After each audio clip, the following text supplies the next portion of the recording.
Este es un mensaje del pastor Daron Roberts, traducido y predicado para todos aquellos que hablan español, desatando la verdad del Evangelio de Jesucristo a un mundo perdido para la gloria de Dios.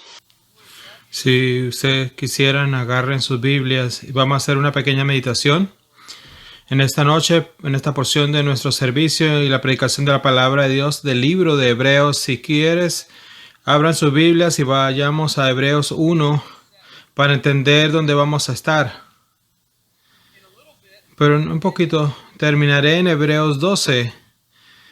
Si pasas mucho tiempo al ministerio, particularmente las señoras, el año pasado creo que les enseñé una serie de lecciones de Hebreos 12 en nuestro estudio de mujeres y nos la pasamos muy bien en estudiándolo, pero creo que algo sucedió en mi propio estudio personal este último año en el libro de Hebreos, y eso fue cuando estaba en mi doctorado hace unos meses atrás.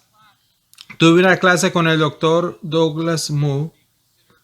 Sería considerado uno de los eruditos más destacados y renombrados del libro de Hebreos.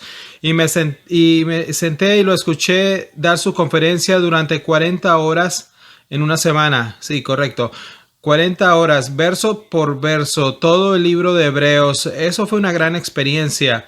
Pero lo que sucedió, como todo en las Escrituras, es que cuando entiendes el contexto de algo que se ha escrito, aprecias el contenido, incluso más de lo que quizás nunca lo habías hecho antes. En un ratico vamos a llegar a Hebreos 12, y Hebreos 12 es el pasaje que realmente habla de los pecados obstinados, pecados que fácilmente nos enredan.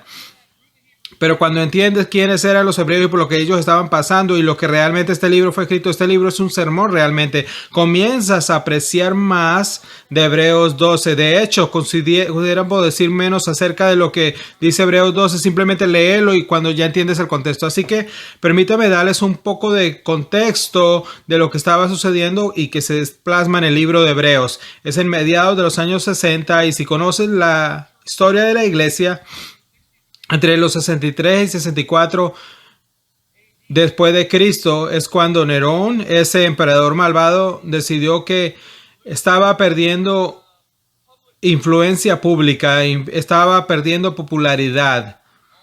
Y como hacen todos, ya sabes, los tipos de dictadores, cuando tienen miedo de perder popularidad, necesitan encontrar una manera de quitar la atención de sí mismos y ponerla en otro lugar para que no perder su poder.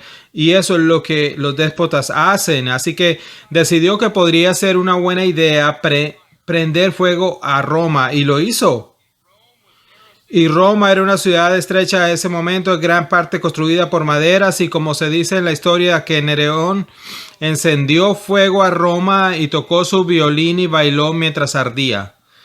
Y las llamas saltaron de tejado en tejado y descendieron a todos los espacios y quemó la mayor parte de Roma. ¿Por qué?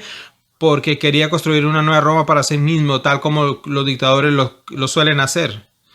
Bueno, le salió el tiro por la culata y se corrió la voz de que él estaba detrás de eso, por lo que necesitaba encontrar una manera de desviar la atención de sí mismo. Bueno, había un grupo creciente de cristianos moderando alrededor. Ahora bien, no eran tan populares como los judíos. Los judíos tampoco eran muy populares en la Roma. De hecho, años de los libros antes de la escritura del libro de Hebreo, las cosas se intensificaron aún más en los judíos y los romanos, pero los cristianos eran los que culpaban de incendiar Roma, y así lo hizo. Los cristianos empezaron a ser perseguidos. Los cristianos estaban siendo perseguidos porque eran el grupo étnico que representaba una amenaza para la sociedad. Así que es bueno recordar que la gran amenaza para la iglesia es el gobierno, porque el gobierno tiene el indicio de poner acciones al gobierno, perseguir a los cristianos legalmente, y como grupo de personas hasta que tienes un gobierno que hace como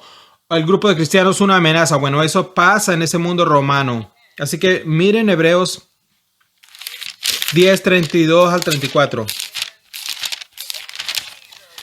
Y tiene que ver el contexto de lo que estaba sucediendo a estos hebreos. Y los hebreos, por cierto, era un grupo de creyentes de judíos fuera de Jerusalén. Había una mezcla con gentiles.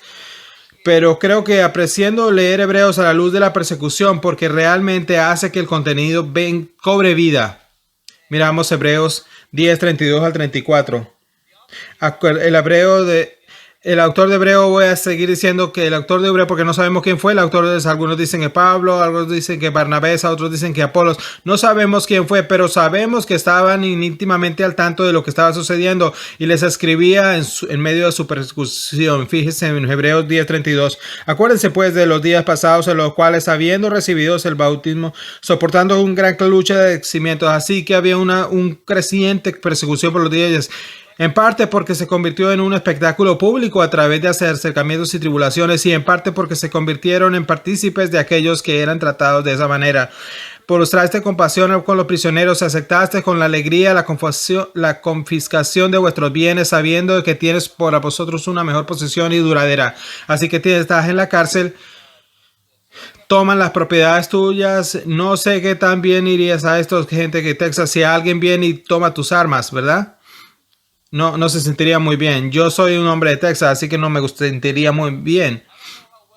No sé qué tan viene alguien y toma todas tus propiedades de tu casa, las distribuye públicamente por el bien de nosotros, pero que siguen a Cristo, y algunas personas se defendieron o simplemente fueron capturadas, fueron encarceladas. Todavía no parece que aquí mismo en esto está hablando necesariamente de la matanza de cristianos, aunque pudo haber sido más adelante en el 11, pareciera que sí, capítulo 11 pareciera que sí. Aquí tenemos este grupo de judíos que se han convertido al cristianismo, que son perseguidos y están bajo presión. Y esta es la presión, ¿listo? La presión es esta.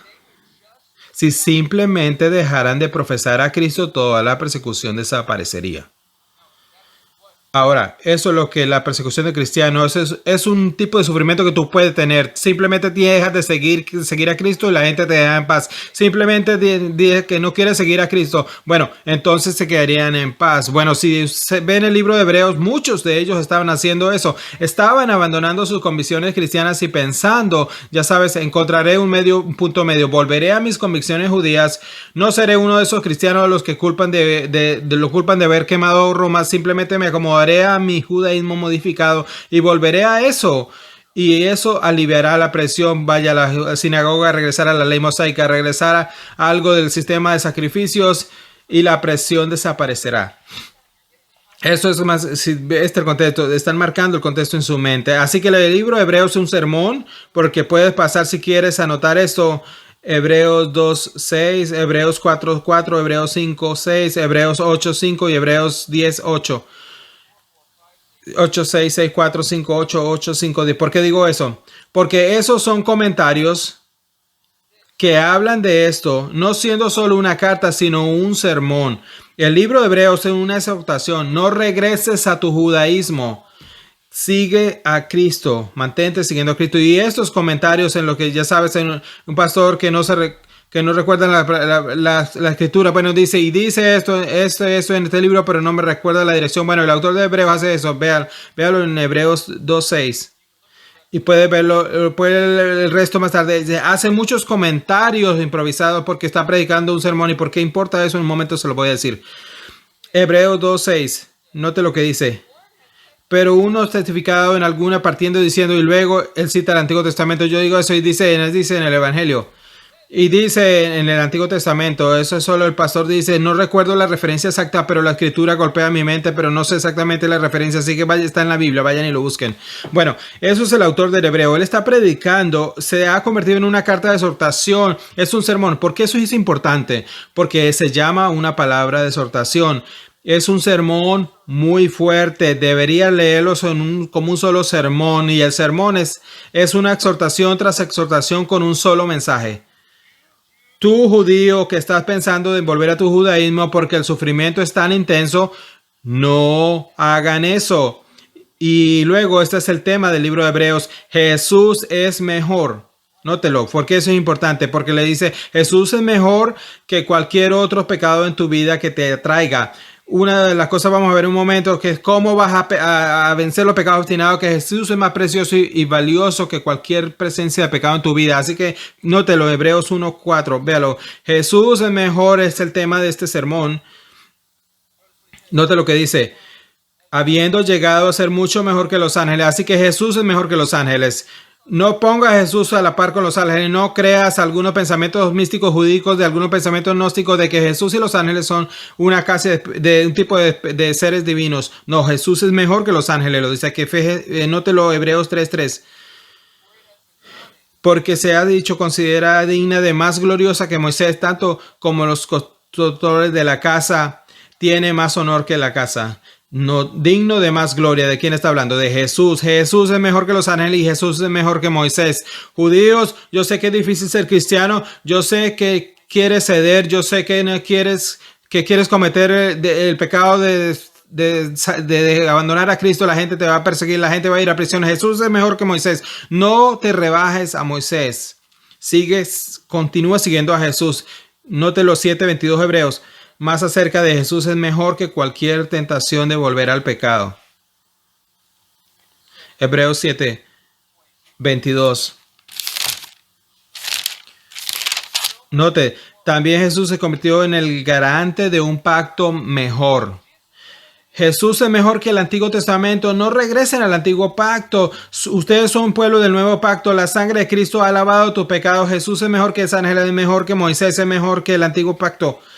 Yo sé que está tentado de pensar y sabes que podría traer un poco de modalidad, un poco de judaísmo y no ser tan dogmático acerca de seguir a Cristo y me dejarían en paz. Roma me dejaría en paz. No lo hagan eso. Jesús es mejor en lo que le está diciendo. Tienes una ciudad duradera por venir. No vivas para este mundo. Nótelo, Hebreos 8:6. Otro comentario.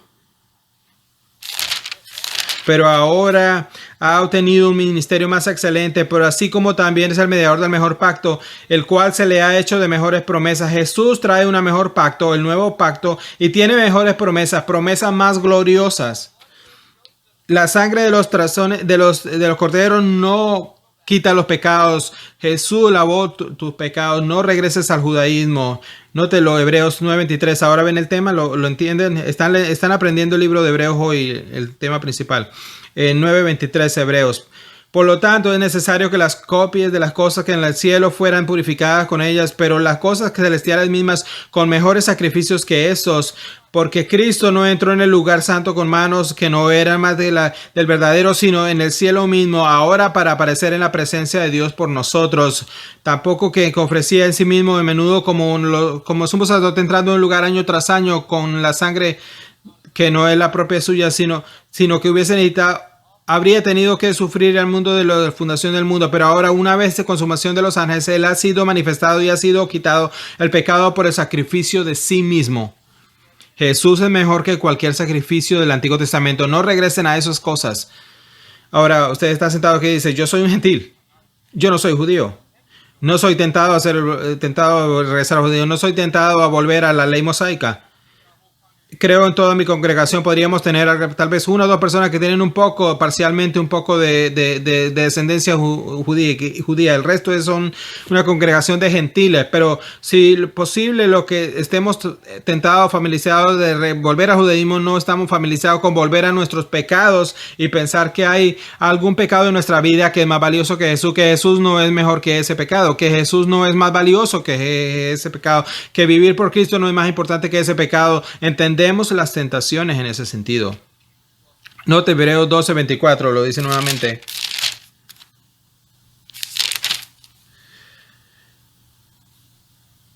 A Jesús, el mediador del nuevo pacto y el rociamiento de su sangre, que habla mejor que la sangre de Abel. Jesús es mejor que cualquier cosa que el antiguo pacto nunca podría lograr. Ahora, ¿entiendes el tono del libro?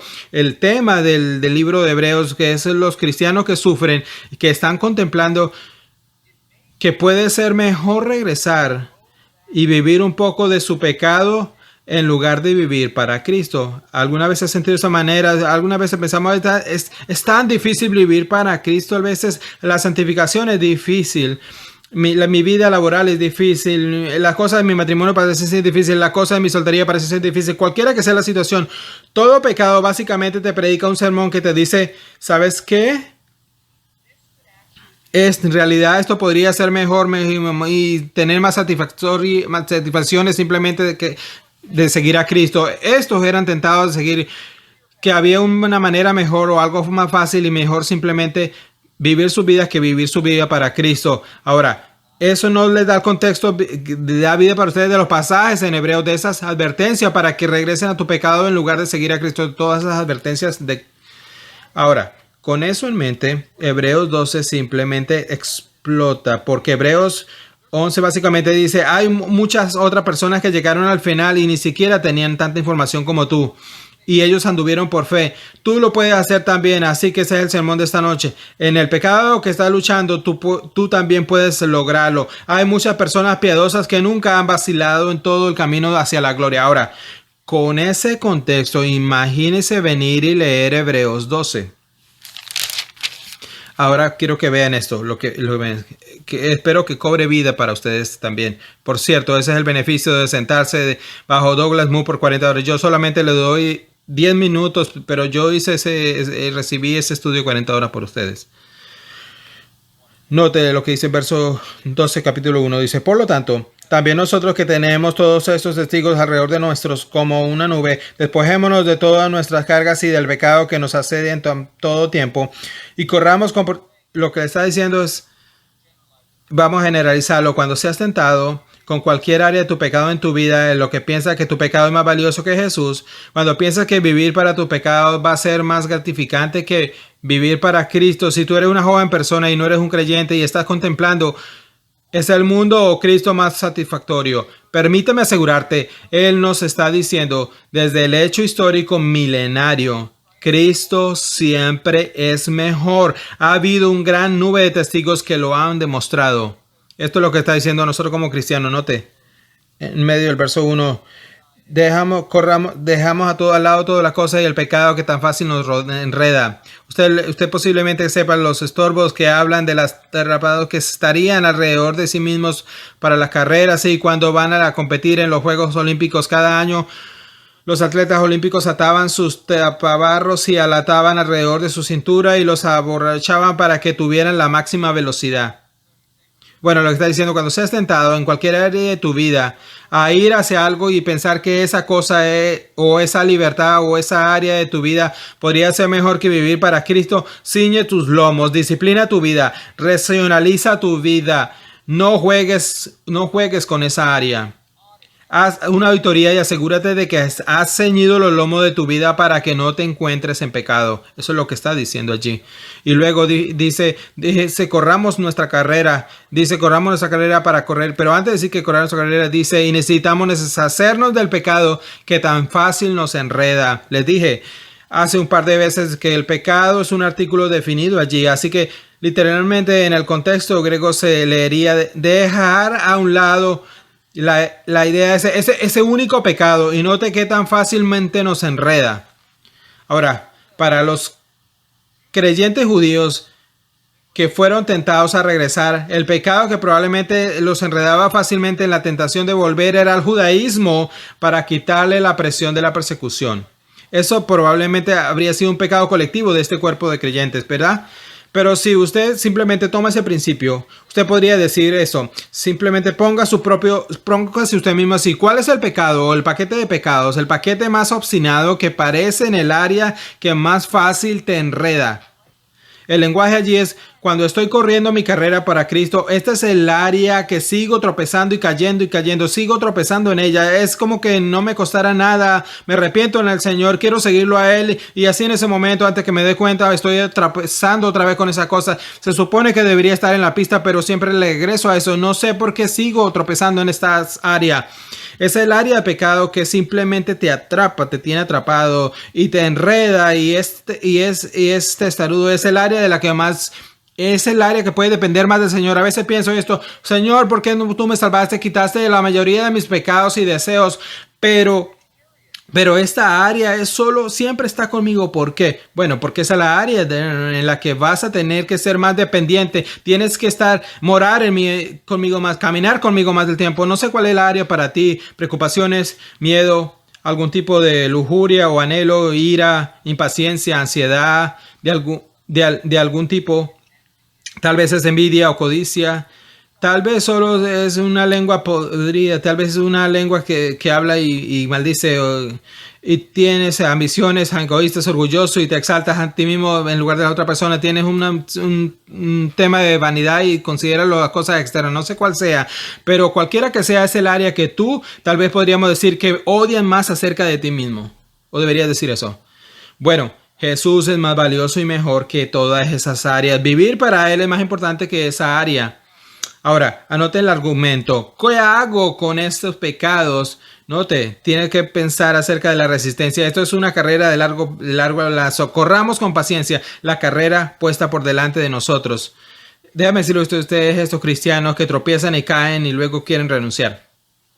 Él nos dice que vas a tropezar y caer, pero todavía hay una carrera de resistencia. Esto no es un sprint.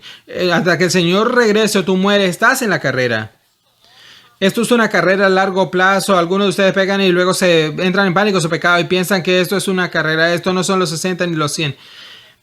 Estas son los 10,000. Estás en una carrera de resistencia, así que tienes que permanecer en ella. Y note, y dice que está puesta frente a ti. Dios ha puesto un camino delante de ti, quiere que corras ese camino. Entonces, ¿qué hago con los pecados obstinados cuando siento que mis pecados son más valiosos que vivir para Jesús? ¿Qué hago? Bueno, verso 2. Fijemos nuestros ojos en Jesús. Básicamente, tome mi sermón de esta mañana y aplíquelo allí. Permanece en Cristo, sé cerca a Cristo, enfócate en Cristo, mira a Cristo, estudia a Cristo, conoce a Cristo, fija tus ojos en Jesús. Y luego fíjate lo que dice, no hables de Jesús en lugares comunes, aplíquelo y diga, ay, amo a Jesús. No, sea específico. Él es el autor y perfeccionador de mi fe. Tengo una fe verdadera porque Jesús me la dio y Él terminará mi fe. Filipenses 1:6 es la idea aquí. Y luego dice, está bien, basta de saber que Jesús dice, déjame mostrarle lo que Jesús hizo. Quien por el gozo se puso delante de él, soportó la cruz despreciando la vergüenza y está sentado a la diestra del trono de Dios. Eso puede ser uno de los versículos más importantes para tu santificación y pecados obstinados. ¿Por qué eso es importante? Bueno, notes el verso siguiente. Porque considera aquel que ha soportado tan hostilidad de los pecadores contra sí mismo, porque no os canséis ni desanimes. ¿De qué está hablando aquí? Él está hablando de tener perseverancia y vivir una vida piadosa, incluso cuando es difícil y te sientes tentado a desanimarte, porque, piénselo, porque Jesús mismo tuvo una vida de hostilidad y dificultad y de lucha contra los pecadores. Nótelo, los pecadores, el verso 3 dice que está en contra de él. Y eso es interesante, nótelo. Versículo 3, no ha resistido al punto de derramar sangre y luchar contra el pecado. Bueno, ¿de dónde viene este contexto? Bueno, ¿cuándo estamos hablando de luchar contra el pecado? Pensé que estaba hablando de Jesús de ir a la carrera y ahora estás hablando en mí luchando contra mi pecado. De por qué Jesús es el ejemplo de cómo lucho contra el pecado que tan fácilmente me enreda. Esa sería una buena pregunta. Y en estos primeros 4 versos, bueno, note cómo Jesús luchó contra el pecado. Jesús no luchó contra el pecado eternamente, nunca pecó. Es imposible para él pecar. Dejaría de ser Dios, pero constantemente era tentado externamente con tentaciones. ¿Cómo Jesús enfrentó el pecado? Bueno, note en medio del 2, para que el gozo puesto delante de él. Primero y principal, Jesús sabía que vivir para su Padre y que su Padre sonriera era más satisfactorio, más glorificador y más maravilloso de lo que cualquier subyugación del pecado podría traer a su vida. Cualquier entrega al pecado ni siquiera era un pensamiento, porque él tenía una afección superior que el gozo que viene de agradar a su Padre. La razón por la que tú y yo luchamos en pecados obstinados es porque en los momentos en que somos tentados por ellos realmente pensamos que traerán más gozo que Cristo. Pensamos que Dios nos va a traer más felicidad, nos va a traer más beneficios. Jesús, nótelo, el gozo que estaba puesto delante de él soportó la cruz. No era que la cruz fuera a ser agradable para él. No es que cuando te enfrentas a un pecado obstinado en tu vida, que luchas contra esa debilidad o ese pecado, estás luchando contra un momento de ira o envidia o de miedo. No es ese te sientes bien y dice esto se siente bien para decirle no a mi carne. No, ninguno ha dicho eso, nunca diría eso. Pero tú sabes que hay un gozo en la obediencia, hay una bendición de una conciencia limpia. Existe el beneficio de vivir una vida limpia, está puesto frente a ti, así que empujas a través de la tentación, golpeas a través de las dificultades, porque al otro lado hay gozo. Jesús nunca cedió al pecado porque una vez que pasó por la cruz el otro lado, tenía el gozo, tuvo el gozo. Y nótelo en el verso 3 de nuevo. Una vez más, no se desanimó, no se cansó porque había gozo. Note ahora el verso 4. Algunos de ustedes podrían decir, pero es tan difícil, pastor, que no conoces esta relación que tengo en mi vida. No sabes esta persona, no conoce con quién vivo. No sabes qué tan duro es mi esposa, no sabes este hijo, esta dificultad. Nunca te has conocido a mi jefe, no sabes lo difícil que es pasar con las cosas con las que he pasado todos los días. Si tú supieras, no estarías hablando tan fuerte conmigo. Bueno, está bien. ¿Has resistido el pecado hasta que mueras? Aparentemente no, porque estás aquí. Bueno, el verso 4, deja de complacerte a menos que mueras luchando contra el pecado como lo hizo Jesús. ¿Cómo usted vas a luchar contra el pecado obstinado? No cuando está difícil, sino recuerdas a Jesús. Véalo en el verso 4, no has resistido al punto de derramar sangre, ¿verdad? No me digas que la batalla de pecado es difícil hasta que vayas hasta la cruz como lo hizo Jesús. Así que el autor del Hebreo dice, yo sé que estás sufriendo por seguir a Cristo, yo sé que es difícil, pero a menos que estés muerto no has hecho lo que hizo tu Salvador. Él murió por causa del pecado, así que no te rindas porque la batalla contra el pecado es difícil. A veces tienes que decirte a ti mismo con el pecado obstinado, lo siente en tu carne, agárralo por ello y tienes que decirte a ti mismo, deja de ser un cobarde. Deja de ser santificación, una versión junior de santificación. Deja de ser una mención honorífica de santificación. Esté en el equipo principal. Tienes que decirte a ti mismo, ¿sabes qué? Yo sé que esto es difícil, yo sé que es duro, yo sé que mis días son complicados, y sé que hay dificultades, y sé que el escenario que quieras poner es difícil, pero no he pasado por lo que mi Salvador pasó y Él debe ser el ejemplo para mí como no tropiezo y caigo en pecado. ¿Qué debo hacer haciendo en mi carrera cuando Jesús fue hasta la línea final por mí? ¿Lo ves? Ve en el 4. No has resistido hasta el punto de derramar tu sangre en tu lucha contra el pecado. Así que los comentarios deberían ser, ¿por qué te estás quejando? ¿Por qué estás lloriqueando? ¿Por qué estás diciendo que es tan difícil? Algunas veces los cristianos, sé que es difícil, pero amontonamos pecado sobre pecado porque enfrentamos una dificultad, enfrentamos un tiempo duro, enfrentamos y luego nos quejamos de lo difícil y somos más culpables en nuestra conciencia porque seguimos quejándonos de las dificultades. La forma que supera los pecados obstinados, mira a Jesús y lo miras a Él como ejemplo, observa lo que hizo y luego te recuerdas a ti mismo, nunca he ido tan lejos como Cristo. Piénselo, tú y yo entramos al pecado tal vez cada hora, algunos días. Verías muchas veces al día, hasta algunas veces probablemente cediendo a debilidades, me refiero a orgullo, ansiedad, miedo, cobardía, inseguridad, un momento en carne y hueso, la impaciencia, algo, ¿verdad? Jesús nunca se rindió durante 33 años de su vida. Ni una sola vez se dio a la tentación, ni siquiera una se imagina la furia del infierno que estaba sobre su vida. Nunca se rindió. Lo que quiero decir, tenemos un par de días y estamos levantando la bandera. Es difícil, es muy difícil. ¿Sabes lo difícil que es para mí estar en esta temporada? No, tú nunca has pasado por lo que tu Salvador pasó y Él es tu ejemplo. Entonces, ¿por qué te quejas? No has resistido al punto de derramar sangre en tu lucha contra el pecado, en tu resistencia contra el pecado. Y entonces, cuando ustedes piensen en esto y terminaremos Hebreos en un par de semanas, pero quiero terminar con algunos pensamientos aquí. Cuando tienes pecado en tu vida, es temporada de poda. Estamos en Juan 15 y este es como un paralelo.